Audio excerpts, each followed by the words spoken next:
দুপুরের খাবার এই তো দেখাচ্ছি, আলু আর হচ্ছে ডিম নিলাম মুরগির গলা পাখনা, এখানে বেগুন আর পেঁয়াজ কুচি নিয়েছি। এগুলোকে আমি ভালো করে ভেজে নেব। যেহেতু আজকে আমার জামাই বাসায় নেই, সেই জন্য আমি দুপুরে রান্না করিনি। সে ফিরবে একেবারে রাতের বেলা, তাই বিকেলে একেবারে রান্না করব। এখানে কড়াইতে তেল দিয়ে দিলাম, ডিম ভেজে নিচ্ছি। ডিমটাকে আমি ভালো করে উল্টিয়ে দিচ্ছি। ডিমটা ভালো করে ভেজে নেওয়ার পর আমি এখানে আর একটু তেল দিয়ে দিব এই কড়াইতে। তেল দিয়ে আলুগুলো ভেজে নিব। আলুগুলো দিয়ে দিচ্ছি। আলুগুলো দিয়ে দেওয়ার পর যে মুরগির গলা বা পাখনাগুলো নিয়েছি সেগুলো আমি একসাথে এই কড়াইতেই ভেজে নেব। তো এগুলোকে একটু হালকা আঁচে আমি ভেজে নেব ডিপ করে চুলাটাকে, তাহলে ভালো করে সিদ্ধ হবে আর একটু মুচমুচে হবে, খেতে ভালো লাগবে।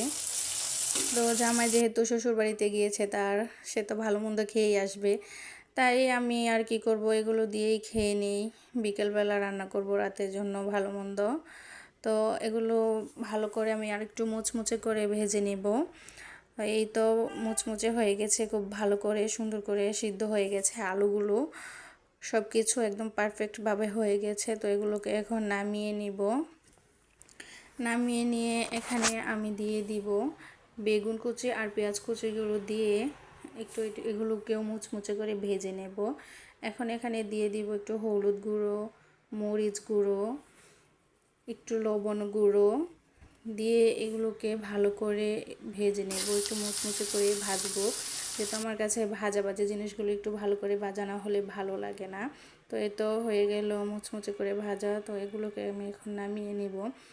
এই হচ্ছে মাছের পিসটা আমি আমার ছেলের জন্য সকালে ভাজি করেছিলাম, তো সে মাছটা খায়নি, রয়ে গেছে, তাই একটু গরম করে নিলাম।